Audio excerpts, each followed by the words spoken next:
Hoje nós vamos falar sobre a linha do tempo do Novo Testamento, a cronologia dos principais fatos relatados no Novo Testamento e que, mais ou menos, abrangem os primeiros 100 anos da história da Igreja cristã. Mas antes da gente entrar na cronologia propriamente dita, a gente precisa entender como é que o tempo é contado em relação ao período que vem depois de Jesus e o período que vem antes de Jesus. É o que a gente chama depois de Cristo e antes de Cristo. Lá na Idade Média, um monge chamado Dionísio o Pequeno resolveu estabelecer uma cronologia, uma contagem do tempo, usando o nascimento de Jesus como referência para essa cronologia oficial. Ele entendia que o nascimento de Jesus era o fato mais importante da história e tudo devia se referir ao nascimento de Jesus. Então, ele estudou e chegou a uma conclusão de qual foi o ano em que Jesus nasceu, o ano em relação à cronologia da época, em relação à contagem de anos da época. Então, ele chegou à conclusão, foi aqui neste ano que Jesus nasceu. E ele quis que tudo se referisse ao nascimento de Jesus. Então, os fatos que acontecessem depois do nascimento de Jesus seriam referidos como depois de Cristo, ou DC, e seriam contados na ordem crescente. Ou seja, um fato que ocorreu 10 anos depois do nascimento de Jesus seria contado como no ano 10 depois de Cristo. Antes do nascimento de Jesus, nós temos o período antes de Cristo, ou AC. Aí o monge fez a contagem ao contrário. A contagem dos anos anda ao contrário em relação à passagem do tempo. Ou seja, o ano 2 é 2 anos antes do nascimento de Jesus, o ano 10 antes de Cristo é 10 anos antes do nascimento de Jesus, então a contagem de tempo antes do nascimento de Jesus vai aumentando à medida que fica mais distante do nascimento. É meio confuso, mas isso permite que a gente sempre saiba qual é a distância do fato histórico em relação ao nascimento de Jesus. Então, tudo passa a se referir ao nascimento de Jesus. Mas tem sempre um mais. O bom monge cometeu um erro de cálculo de alguns anos, o que até foi um bom resultado, considerando o conhecimento histórico que ele tinha naquela época, na Idade Média. Na verdade, Jesus nasceu uns anos antes do que ele pensou. Ou seja, Jesus nasceu antes daquele ano que o monge estabeleceu como o ano do nascimento de Cristo. Então, temos uma coisa engraçadíssima: Jesus nasceu antes de Cristo. Olha que coisa louca.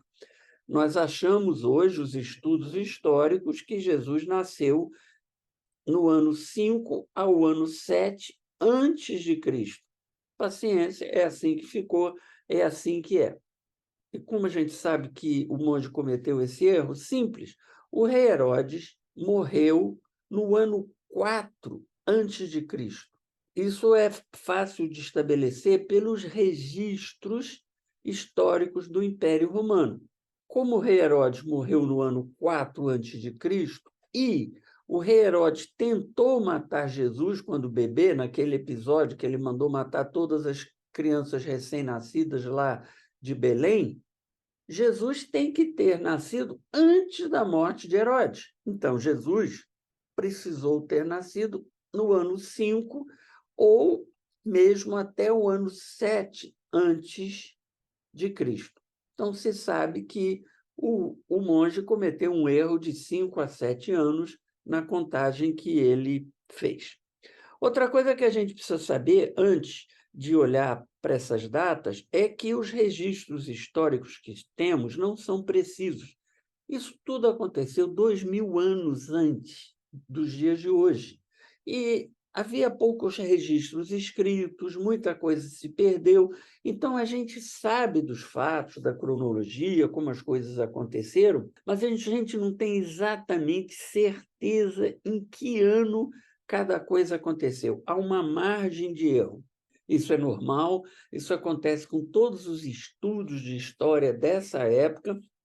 É diferente dos dias de hoje, que nós temos jornais, revistas, hoje então internet, então está tudo registrado, é fácil de saber das datas das coisas. Então vamos aos primeiros 100 anos de vida do cristianismo. Vamos à linha do tempo do Novo Testamento. Então, conforme eu já disse, Jesus nasce entre os anos 5 e 7 antes de Cristo. Logo depois que Jesus nasce, a família foge para o Egito para escapar da perseguição do rei Herodes. E fica lá de 1 a 2 anos. Não temos exatamente certeza, porque a Bíblia não detalha. Quando a família volta do Egito, já depois da morte de Herodes, em que então a família fica segura, eles vão morar em Nazaré, que é onde Jesus é criado, onde ele passa toda a sua vida até o início do seu ministério. A Bíblia fala muito pouco da infância de Jesus, então não vamos perder tempo discutindo ou querendo criar datas para esse período. Vamos diretamente para o ministério de Jesus, que começa entre os anos 27 e 30 DC, ou seja, depois de Cristo, ou seja, da nossa era. E esse ministério dura apenas 3 anos, e nós sabemos disso de uma maneira indireta, contando o número de Páscoas comemoradas. A Páscoa era a grande festa dos judeus, que comemorava a saída do Egito, né, de Moisés, etc. E a gente vê o número de Páscoas que são comemoradas e nós percebemos pelos textos dos evangelhos que o ministério de Jesus durou apenas 3 anos. Jesus morreu ou no ano 30 ou no ano 33 da nossa era, ou depois de Cristo. Antigamente, o ano 33 era o ano que a maioria dos estudiosos entendia como o ano correto. Hoje mudou um pouco. Hoje, o ano 30 é o ano mais favorecido. E nós vamos usar o ano 30 como referência, mas tudo que eu vou falar aqui acontece da mesma forma se o ano for 33. No próprio ano da morte de Jesus, aconteceu o Pentecoste. Vamos lembrar, Jesus morreu, ressuscitou ao terceiro dia, ele apareceu por 40 dias para os apóstolos, para mostrar, provar que ele tinha ressuscitado, e depois ele volta para junto a Deus. Ele deixa de estar nesta existência humana. E 50 dias depois da ressurreição de Jesus, o Espírito Santo chega, que é o dia do Pentecoste, quando todos os apóstolos estão reunidos, vem um vento forte, aparecem as línguas de fogo sobre a cabeça das pessoas, elas começam a falar em línguas, que é o evento do Pentecoste. E aí começa a vida, a história da igreja cristã, que nesse período é chamada Igreja Apostólica, porque ela é dirigida pelos apóstolos que estavam aqui vivos. Essa igreja é uma igreja muito especial, uma igreja em que as pessoas passam a ter tudo em comum, todos os bens em comum. É uma situação, é um momento muito especial da história da igreja. E isso está lá contado no livro de Atos dos Apóstolos, capítulo 2, versículos 42 a 47. Aqui vale uma referência que toda essa cronologia que vem agora, ela é tirada do livro de Atos dos Apóstolos e das cartas de Paulo, essencialmente. A parte da vida de Jesus é contada nos evangelhos, mas agora já temos o período que Jesus morreu, ressuscitou, voltou para junto a Deus, o Espírito Santo chegou e entramos na vida da igreja, que é Atos dos Apóstolos, e há referências também em Paulo. Nesse período inicial da vida da igreja, Pedro é o grande líder. É ele que toma as primeiras atitudes, é ele que leva o evangelho para os não-judeus, os primeiros gentios a se converter, se convertem através de Pedro. Ele é o grande líder da igreja cristã. E aí, em dado momento, o relato muda. O holofote sai de Pedro e passa para um personagem novo, Paulo, que passa a ser o grande líder da igreja cristã a partir de certo momento em diante. Toda a cronologia passa, a partir de certo ponto, a ser referida à vida de Paulo, aos atos de Paulo. E nós só estamos aqui hoje falando de Jesus por causa de Paulo, porque Paulo foi que desenvolveu a igreja entre os gentios, entre os não-judeus. Ainda antes de Paulo, logo no comecinho da história da Igreja Apostólica, há a primeira perseguição aos cristãos, que é conduzida pelos líderes judeus. Eles achavam que o cristianismo era uma heresia dentro do judaísmo e perseguiram os primeiros cristãos, o primeiro mártir cristão, Estevão, que ocorre nesta perseguição dos líderes judeus aos cristãos. Aí é importante entender que a primeira perseguição aos cristãos não é conduzida pelos romanos, é conduzida pelos líderes judeus. Então, isso ocorre no ano 2 ou ano 3, depois da morte e ressurreição de Jesus. No ano 33 da nossa era, Paulo é convertido ao cristianismo na estrada para Damasco. Paulo ia até Damasco, dirigir em Damasco a perseguição aos cristãos, mandado pelos líderes judeus de Jerusalém. No caminho, chegando em Damasco, ele tem uma visão de Jesus e se converte. Então, isso acontece por volta do ano 33. Paulo fica 3 anos em Damasco, e nesse período ele dá até uma fugida até a Arábia, onde há um incidente interessante, em que ele tem que fugir descido dos muros da cidade num cesto escondido, porque queriam persegui-lo, etc. Então, Paulo logo se converte, quer sair pregando o evangelho, mas não sabe direito, faz besteira, e mais ou menos por volta do ano 36, Paulo faz a primeira visita aos apóstolos em Jerusalém. Paulo até então não conhecia pessoalmente os apóstolos, ele já tinha se convertido, mas ele se converteu em Damasco, ele ficou naquela região, na Síria. Aí ele vai a Jerusalém e conhece os apóstolos. Isso está descrito lá na carta de Gálatas, capítulo 1, versículos 18 a 24.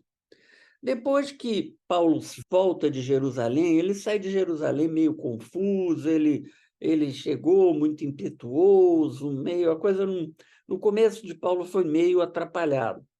E ele volta para a terra dele. Ele era de Tarso, na Ásia Menor, atual Turquia. E aí, em dado momento, Barnabé, que era o principal líder cristão na cidade de Antioquia, leva Paulo para essa cidade. Barnabé conhecia Paulo, achava que Paulo era uma pessoa válida, mas repara, Paulo não era o principal líder, nesse momento ele era um liderado, e fica lá até o ano 45 da nossa era. Fica lá aprendendo, trabalhando com Barnabé, etc. E aí, no ano 46, ele sai na primeira viagem missionária junto com Barnabé. No começo da viagem, o líder era Barnabé. Ao longo da viagem, muda. Paulo se torna o grande líder. E eles vão até Chipre, que é uma ilha que fica no Mediterrâneo, e depois a parte sul ali da Ásia Menor, que é a chamada Galácia. Essa viagem dura 2 anos, anos 46 e 47. E depois voltam para Antioquia. E aí Paulo já é o grande líder. E ocorre uma crise na igreja cristã em Antioquia. Pedro vem visitar a igreja em Antioquia e há um racha, porque os cristãos judeus começam a discriminar os cristãos gentios, dizendo que para ser cristão era preciso seguir os preceitos da lei mosaica. Circuncisão, não comer uma série de alimentos, coisa que os gentios, quando se convertiam para o cristianismo, não queriam fazer. e há uma discussão, há uma confusão, há inclusive uma desavença entre Pedro e Paulo. Está lá descrito em Gálatas, capítulo 2, versículos 11 a 21. Essa crise fica latente na igreja e só vai ser resolvida um pouco adiante. Isso ocorre no ano 48 da nossa era. Nesse mesmo ano, Paulo escreve a sua primeira carta. Paulo escreveu várias cartas que constituem cerca de um quarto do Novo Testamento. Não se sabe se a primeira carta foi Gálatas ou primeira Tessalonicenses. Ele escreve uma e logo adiante escreve a outra. Elas, então, foram escritas por volta desta época. No ano 49, ocorre o primeiro concílio em Jerusalém. Paulo vai até Jerusalém, onde ele se encontra com Pedro, que já tinha tido um atrito com ele, se encontra com João e se encontra com Tiago, irmão de Jesus, que eram chamados os pilares da igreja cristã em Jerusalém. E conversa com eles sobre a questão de como tratar os gentios. Se os gentios, para serem cristãos, precisavam seguir a lei mosaica, precisavam se circuncidar, etc. E acaba havendo a decisão que não, isso não seria necessário, bastava eles respeitarem certas coisas, mas nada que fosse muito complicado. E isso abre a porta do cristianismo para os gentios, e a igreja cristã cresce essencialmente no meio dos gentios. É onde a igreja se desenvolve. Isso está descrito, esse primeiro concílio de Jerusalém, que ocorre no ano 49, está descrito lá em Atos, capítulo 15. No mesmo ano 49, voltando para Antioquia, Paulo sai numa segunda viagem missionária, agora com Silas.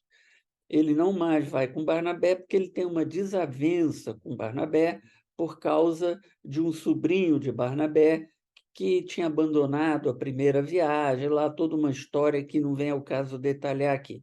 Então, Paulo sai com Silas na segunda viagem missionária e ele vai para a Grécia. O ponto alto da viagem é Corinto. É daí que vem depois a carta 1 Coríntios, 2 Coríntios, que são cartas escritas à igreja de Corinto, onde Paulo esteve nessa segunda viagem missionária.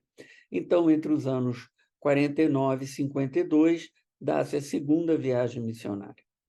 Nos anos 53 a 56, Paulo faz a terceira viagem missionária, que ele vai à Ásia Menor, que é a atual Turquia, e vai à Grécia. No ano 56, Paulo fica preso em Éfeso. Fica lá um período, é muito difícil para ele, mas acontece aquela história do milagre, em que as portas da prisão se abrem, etc.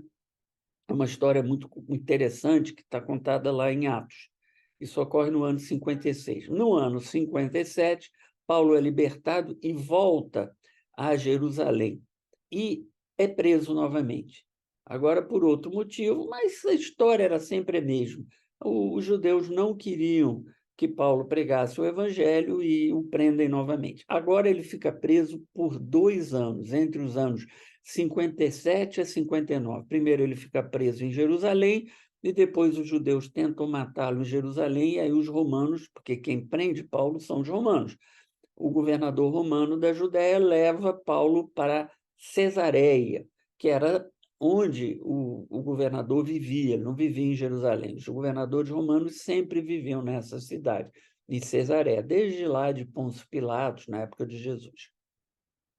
Então, ele fica preso em Cesareia, são quase 2 anos, até que ele é julgado e ele apela para César. Ele diz que queria ser julgado por César em Roma, coisa que ele tinha direito porque ele era cidadão romano. Então, no outono lá do hemisfério norte, que é já no final do ano de 59 da nossa era, Paulo vai para Roma de navio. E aí tem toda aquela história de que eles naufragam no meio do caminho. É uma história bem interessante e ocorre exatamente porque estava entrando o inverno e aí as condições do mar Mediterrâneo ficam difíceis, etc. E ele chega em Roma finalmente no ano 60 e fica preso numa casa em Roma entre os anos 60 e 62. Nessa mesma época, Pedro chega em Roma por outros caminhos, por outra história, por outra coisa, mas e nada disso está relatado em Atos, só está relatado a história de Paulo. E aí o livro de Atos acaba. A gente sabe, pelas cartas e outros registros históricos, que entre os anos 63 e 64, Paulo é solto, continua a sua missão, talvez tenha feito alguma outra viagem, mas não sabemos exatamente aonde. Ele e Pedro ficam em Roma pregando. E aí, no ano 64, ocorre um incêndio de Roma que foi promovido pelo imperador Nero, num momento de loucura. Ele promove a queima da cidade de Roma e depois joga a culpa nos cristãos. E faz uma enorme perseguição aos cristãos. Isso ocorre no ano 64. E Pedro e Paulo são presos e ambos são mortos. Paulo tem a cabeça cortada à espada e Pedro é crucificado de cabeça para baixo. Nada disso está contado na Bíblia, a gente sabe através dos registros históricos, documentos extra-bíblicos que pessoas escreveram fora da Bíblia. Então, no ano 64 da nossa era, Pedro e Paulo são mortos, ambos em Roma. E aí ainda há um pouco de história dentro do Novo Testamento. Entre os anos 66 e 70, há uma grande revolta dos judeus na região lá deles, e essa revolta é coibida com violência pelos romanos e leva à destruição de Jerusalém, ao saque de Jerusalém, e o templo de Jerusalém fica totalmente arrebentado. Isso ocorre no ano de 70 da nossa era. Jesus tinha feito uma profecia falando dessa destruição de Jerusalém, e nos evangelhos há diversos detalhes sobre o que iria acontecer, etc. É muito interessante. Isso repara que Paulo já tinha morrido, que isso é anos 66 a 70, Paulo morreu no ano 64. E o Novo Testamento se encerra mais adiante, bem mais adiante, já no ano, mais ou menos no ano 95 da nossa era, quando João, o último dos apóstolos vivo, João era muito jovem quando ele foi chamado para ser apóstolo, e ele viveu até uma idade avançada, e ele não foi martirizado. Então, ele teve uma vida longa, e ele estava preso na ilha de Patmos, que é Grécia hoje, ali no Mediterrâneo, e quando ele tem a visão do Cristo glorificado e escreve o livro do Apocalipse, que é o último livro escrito do Novo Testamento. Então, não sabemos exatamente a data, mas é por volta do ano 95 da nossa era, 65 anos depois da morte e ressurreição de Jesus, que fecha a cortina do Novo Testamento. Se você gostou desse vídeo, dê o seu like, nos siga nas redes sociais, nos indique para amigos, parentes, porque tudo que queremos é divulgar a Bíblia, os ensinamentos de Jesus. E que Deus abençoe a sua vida, que Ele ilumine os seus caminhos e que Ele te dê a paz. Tchau, tchau.